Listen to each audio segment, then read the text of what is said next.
तो इस कहानी की शुरुआत होती है टेररिस्ट के एक ग्रुप को दिखाते हुए, जिन्होंने बहुत सारे बच्चों को अगवा किया होता है। इस ग्रुप को चलाने वाली दो मेन लोग थे, जिनमें एक डॉक्टर थी जिसका नाम बीक था और उसके साथ उसका साथी। तभी इनके ग्रुप से एक 7 साल की बच्ची भाग जाती है। वो जंगलों की तरफ गई थी। ये लोग उसे बहुत तलाशते हैं पर वो इन्हें कहीं भी नहीं मिलती। वो बच्ची क्योंकि काफी जख्मी थी तो ये लोग ये सोच लेते हैं कि वो मर चुकी होगी, क्योंकि भला इतनी छोटी बच्ची इतना सारा जख्मी होने के साथ जिंदा कैसे रह सकती। खेत का मालिक अगली सुबह जब वहाँ आता है तो उस बच्ची को देख लेता है। उसे जख्मी देखकर वो उसे उठाकर अपने घर ले आती है और डॉक्टर से उसका इलाज करवाती है। डॉक्टरों ने बताती है कि ये ठीक है, इसकी हालत इतनी खराब नहीं है, तो बहुत जल्दी होश में आ जाएगी। तब ये सीन यहाँ से शिफ्ट होकर आता है 10 साल के बाद, जहाँ हम एक लड़की को देखते हैं जिसका नाम जायुन था। वो थोड़ी शरारती थी। एक दुकान से वो बहुत सारी बोरियां उठाकर अपने साथ ले जाती है। दुकान के मालिक को बताए बगैर वो चालाक भी थी और समझदार भी, यहाँ तक कि बगैर लाइसेंस के वो गाड़ी चलाती थी। ये लड़की और कोई नहीं बल्कि शुरुआत वाली बच्ची है। खेतों के इस मालिक ने उसे गोद ले लिया था और अपनी बेटी उसको समझ लिया था। पढ़ाई में अच्छी होने के साथ साथ वो अपने डैड के साथ भी काम करवाती थी। अक्सर उसे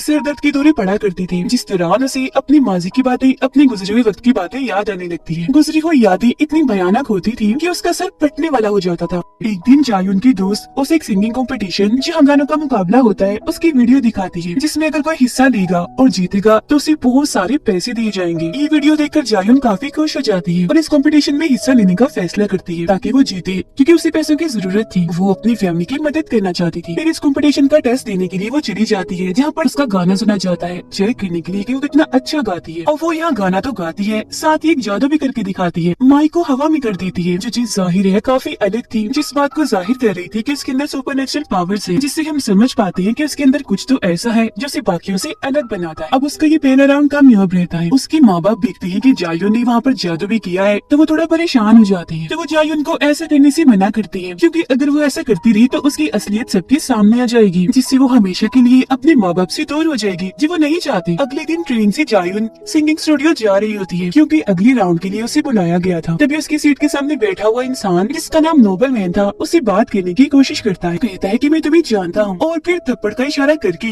वो उसे उसका गुजरा हुआ वक्त याद दिलाने की कोशिश करता है और कहता है कि 10 साल पहले जो हादसा तुम्हारे साथ हुआ था उसमें मैं भी शामिल था। मगर अभी भी जायुन को कुछ याद नहीं आता, जिसके बाद नोबल मैन वहाँ से उठकर उस ट्रेन के दूसरे डब्बे में जाने लगता है, जी हाँ। तभी उसकी टक्कर एक आदमी से हो जाती है। वो इतना सर फिरा था कि उसे गुस्सा आ गया था और उस आदमी पर उसने हमला कर दिया था। वो उसे इतना मारता है कि अधमरा कर देता है और फिर उठाकर उसे चलती हुई ट्रेन से ही बाहर फेंक देता है। अब ये सीन देखकर हम समझ जाते हैं कि वो सीधा तो नहीं है, बल्कि उसकी मासूम से दिखने वाले चेहरे के पीछे एक खतरनाक रोग छुपा हुआ है। फिर जायुन स्टूडियो पहुंचती है। इस राउंड को भी वो जीत कर अगले राउंड के लिए चलने जाती है। खुशी खुशी जब वो भागती हुई आ रही थी तो तभी उसकी तबीयत खराब होने लगती है। उसकी नाक और मुंह से खून आने लगता है और इसी के साथ उसे दोबारा से सर दर्द के दौरे पड़ने लगते हैं। जहाँ वो थोड़ा नॉर्मल होकर वॉशरूम से बाहर आती है, उसकी दोस्त उसे लेकर बाहर सड़क पर आ जाती है। वो भी गाड़ी के आने का इंतजार कर ही रही थी कि तभी उनके सामने 2 काले रंग की गाड़ियाँ आ जाती है। एक गाड़ी में से डॉक्टर बी का साथी निकल कर आता है, जो जायुन को लिफ्ट देने के लिए कहता है और उसका असली मकसद उसको अगवा करने का था। लेकिन तभी इधर उनकी गाड़ी आ जाती है। तब जायुन और उसकी दोस्त उन दोनों को नजरअंदाज करके अपनी गाड़ी में जाकर बैठ जाती है। जब जायुन टीवी पर आई थी तो पूरे ही मुल्क में मशहूर हो गई थी। उसकी गाने वाली वीडियो डॉक्टर बीक और उसके साथी के पास भी गया था। तो वो समझ गई कि यही वो लड़की है जो 10 साल पहले उनके कैद से भाग गई थी। अब जायुन को हम बस स्टैंड पर देखते हैं, जो बस के आने का इंतजार कर रही थी। जहाँ तभी नोबल मैन की गाड़ी उसके पास आकर रुकती है। वो भी उसे लिफ्ट देने की बात करता है, लेकिन जब वो इनकार करती है तो नोबल मैन कहता है कि जरा अपनी फैमिली का सोचो, अगर तुम ना मानी तो उनकी जान को भी खतरा हो सकता है। ये सुनकर वो काफी घबरा गई थी। फौरन अपने घर के लिए भागने लगती है। घर पहुंचकर जब वो अपने माँ बाप को सही सलामत देखती है तो उसकी जान में जान आती है। इसी रात जब उसकी पूरी फैमिली सो रही थी तो तभी जायुन अपना सर पकड़ के रोने लगती है। उसके दोस्त भी आज उसके घर पर थी तो वॉशरूम के लिए जाने लगती है। अब जायुन को बाहर से किसी की आवाज आने लगती है। वो घबराते हुए उठकर बैठ जाती है। वो जैसे बाहर आती है तो एक आदमी उस पर गन तान देता है और एक आदमी ने उसके दोस्त की गर्दन पर भी चाकू रखा हुआ था। इन लोगों का लीडर उनके सामने आता है, जो डॉक्टर बी का साथी था और वो जायुन को अगवा करने आया था। वो लोग उसे अपने साथ चलने के लिए कह ही रहे थे कि तभी जायुन को दोबारा से सर दर्द का दौरा पड़ने लगता है। मगर जब एक आदमी जबरदस्ती उसे वहाँ से ले जाने की कोशिश करता है तो एकदम गुस्से से जायुन लाल हो जाती है। उस आदमी को वो जोर से मारती है और उसे गन छीनकर बाकी लोगों को भी उड़ा देती है।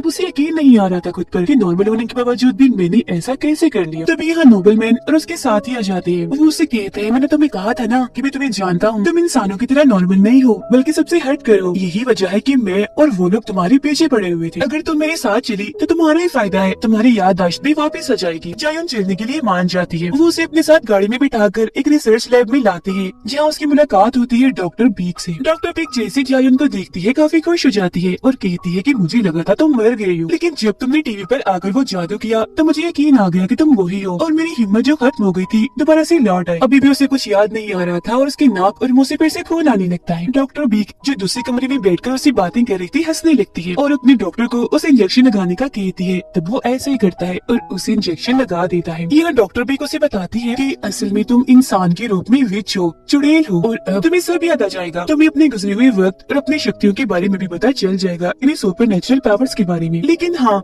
हम ये इंजेक्शन तुम्हें हर रोज नहीं देंगे, तो इसीलिए तुम्हारी नाक और मुंह से खून निकलता रहेगा, इसमें घबराओ मत। अब डॉक्टर बी का मकसद ये था कि वो इंजेक्शन लगाकर उसको अपने लिए इस्तेमाल करे। लेकिन अब कहानी यहाँ पर एक बड़ा ही अलग मोड़ लेती है। जायुन अचानक ही मुस्कुराने लगती है और कहती है कि तुम्हें क्या लगता है तुम मुझे यहाँ लाई हो? तो तुम गलत हो, क्योंकि मैं यहाँ खुद आना चाहती थी ताकि तुम मुझे ये इंजेक्शन लगा दो, क्योंकि इससे मेरी जिंदगी के कुछ और साल बढ़ गए। हालांकि बीमारी की वजह से मेरी कुछ दिन के बाद मौत हो जानी थी, लेकिन शुक्रिया तुमने मेरा ये काम आसान कर दिया। जिसके बाद वो बड़े खतरनाक अंदाज से उठती है और अपनी ताकतों से वहाँ पर मौजूद सारे ही डॉक्टर्स को मार डालती है। जिसके बाद वो बाहर आकर इस पूरे लैब के सारे ही लोगों को मारने लगती है। अब यहाँ मैं आपको बता दूं कि जायुन के अंदर ये ताकतें कैसी हैं, क्योंकि असल में वो सचमुच विच है, चुड़ैल है। जब भी तो वो इतनी छोटी सी उम्र में इनकी कैद से भाग गई थी, क्योंकि बचपन से उसके पास सुपर नेचुरल पावर्स थी और वो उस वक्त डॉक्टर बी के बहुत सारे लोगों को मारकर वहाँ से भाग गई थी। पूरी फिल्म में बस वो ड्रामा ही कर रही थी। असल में उसे अपना गुजरा हुआ वक्त सारा का सारा याद था और सिंगिंग कंपटीशन में हिस्सा उसने इसलिए नहीं लिया था कि उसकी फैमिली को पैसे की जरूरत है, बल्कि इसलिए लिया था ताकि वो डॉक्टर बीक तक पहुँच सके। और ये सारा उसका प्लान था। उसका जादू करना, नोबलमैन से मिलना, अगवा होना, सब इसमें शामिल था। प्लान के मुताबिक यहाँ पर आकर वो सबको मार डालती है अपना बदला लेने के लिए। और फिर डॉक्टर बीक के टांग में गोली मारती है और कहती है कि तुमने कैसे सोच लिया मैं तुम्हें भूल गई। मैं तुम्हें और उस दिन को कैसे भूल सकती हूँ जब तुमने मुझे दर्द दिया था, जिसमें हर रोज मैं तड़पा करती थी। वो उसे एक और गोली मारती है कि तभी यहाँ पर नोबलमैन आ जाता है जो जायुन पर गन पॉइंट कर देता है। अब नोबलमैन भी जायुन जैसा एक बच्चा था जिसे डॉक्टर बीक ने अपने पास अगवा किया था, लेकिन उसके पास जायुन जैसी शक्तियाँ नहीं थी। यही वजह थी कि जायुन से वो जलता था, उसके पीछे पड़ा हुआ था। तभी इधर डॉक्टर बीक का साथी आता है जायुन के पास और उसे डॉक्टर बीक के इस साथी की हैवानियत के बारे में भी याद आ जाता है कि कितना बेरहम है। उस रात इसने मेरे साथ बहुत गलत किया था। इससे पहले कि वो उस पर हमला करता, जायुन उसे ही पकड़ लेती है और काफी बुरी तरह मारती है। वो उसके जिस्म को काफी मरोड़ती है, उसकी हड्डियां तोड़ देती है, जिससे आखिरकार उसकी मौत हो जाती है। अब सिर्फ दो लोग बचते हैं,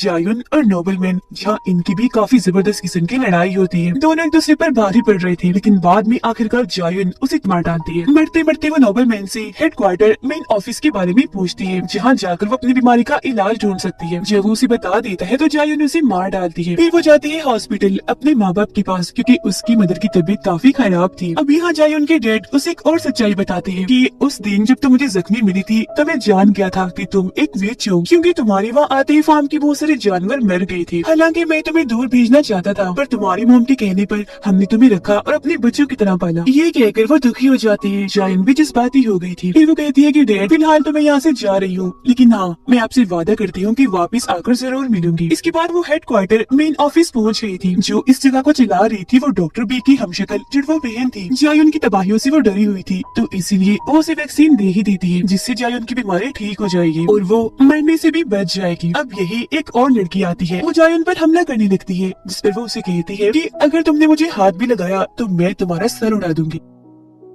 इसके बाद ये सीन यहाँ से शिफ्ट होकर आता है एक छोटी बच्ची पर, जो जायुन जैसे ही दिख रही थी और खून में लथपथ थी। वो एक अनजान जगह पे खड़ी हुई थी। यहीं पर हम बहुत सारे मरे हुए जानवरों को देखते हैं, जिन्हें और किसी ने नहीं बल्कि इसी बच्ची ने माना था। तो यहाँ हम समझ पाते हैं कि ये भी विच है और इसके पास भी सुपर नेचुरल पावर्स हैं। ये पहले इंसान ही थी, जिसके बाद पहले इसे म्यूटेंट बनाया, फिर इसमें कुछ तब्दीलियां करके विच बना दिया गया। इस बच्चे को सभी आर्क वन के नाम से जानते हैं। यही आर्क वन को अपनी मौन की आवाजें आने लगती है, जो कि उसे बुला रही थी। वो अभी वहाँ खड़ी ही थी कि तभी एक डॉग आकर अचानक से उस पर हमला कर देता है, जिसके बाद ये सीन यहाँ पर कट हो जाता है और हम कुछ वक्त पहले की कहानी देखते हैं, जहाँ हम एक बस में 2 स्कूल की लड़कियों को देखते हैं। हेडफोन वाली लड़की अपनी दोस्त को कहती है कि मैं प्रेग्नेंट हूँ, यानी कि मैं माँ बनने वाली हूँ, पर हाँ तुम ये बात किसी को भी मत बताना, राज रखना। ड्राइवर एक अनजान सड़क पर गाड़ी को मोड़ लेता है, तभी कुछ मास्क पहने हुए लोग बस के अंदर घुस आए थे और उन्होंने हर तरफ जहरीली गैस फैला दी थी, जिससे उस प्रेग्नेंट लड़की समेत सारे ही लोग बेहोश हो जाते हैं। मास्क पहने लोग उस लड़की को उठाकर अपने साथ ले जाते हैं और जब उसे होश आती है तो वो खुद को डॉक्टर बी के सामने पाती है। यहाँ पर खबरों में इस लड़की की बस के बारे में बताया जा रहा था कि बस एक खाई में गिर गई है, जिस वजह से इसमें मौजूद सारे के सारे लोग मारे गए हैं। ये देखकर उस लड़की को काफी दुख होता है। वो फिर डॉक्टर बी से पूछती है कि आखिर मैं यहाँ पर क्यों हूँ और मैं माँ बनने वाली हूँ, तो प्लीज मुझे यहाँ से जाने दिया जाए। जैसे उनका डॉक्टर भी कहती है कि हाँ मैं जानती हूँ तुम माँ बनने वाली हो, और वो भी एक नहीं 2 बच्चों की, यानी जुड़वा बच्चों की, और उन बच्चों को हम अपने एक्सपेरिमेंट के लिए, तजुर्बे के लिए इस्तेमाल करेंगे ताकि उन जैसे और क्लोन्स डुप्लीकेट हम बना सके। जिस बात की उस लड़की को जरा भी समझ नहीं आती। जिसके बाद ये कहानी दोबारा से शिफ्ट होकर आती है प्रेजेंट टाइम में, मौजूदा वक्त में। यहाँ पर हम कुछ म्यूटेंट्स को देखते हैं जो काफी ताकतवर थे, क्योंकि उन्हें भी इंसानों से बदलकर म्यूटेंट्स बनाया गया था।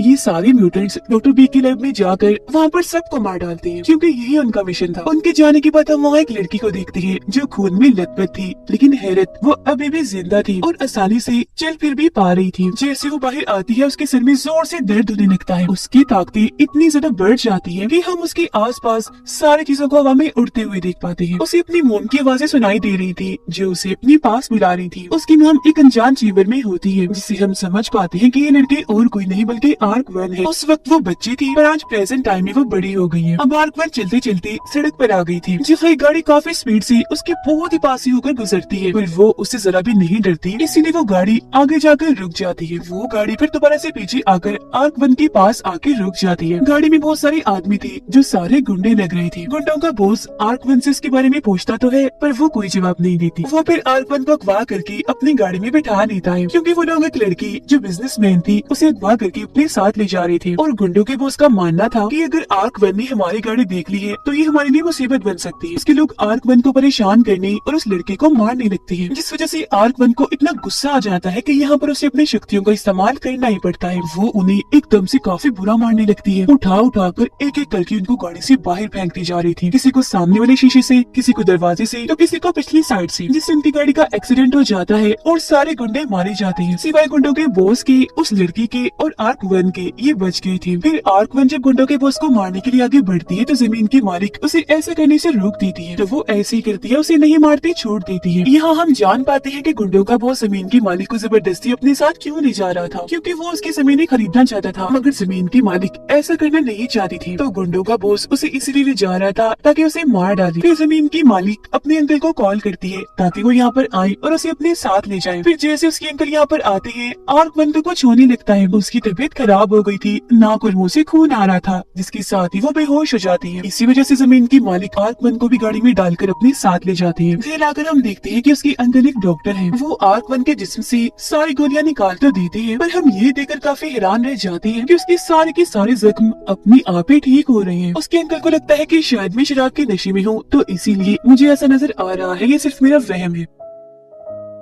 इसके बाद हम एक सोल्जर, एक फौजी लड़की को देखते हैं जो खून में लथपथ थी और उसके पास बहुत सारी लाशें पड़ी हुई थी, क्योंकि उसने एक रिसर्च लैब में घुसकर बहुत सारे म्यूटेंट्स को मार दिया होता है। यहाँ सोल्जर लड़की के साथ उसका साथी भी था। उनकी बातों से हम समझ पाते हैं कि ये दोनों भी डॉक्टर बी के लिए ही काम करते हैं और डॉक्टर बी के कहने पर इन्होंने बहुत सारे म्यूटेंट्स को मार दिया। इस सोल्जर लड़की को देखते हैं जो अपने हाथों से ही अपने जिस्म में घुसी गोली को निकाल रही थी। उसका जिस्म अचानक ही बदलने लगता है, जिससे हम समझ पाते हैं कि वो खुद भी एक म्यूटेंट है, उसका साथी भी म्यूटेंट है। इसी वजह से उसके सारे जख्म अपने आप ही ठीक होते जा रहे थे।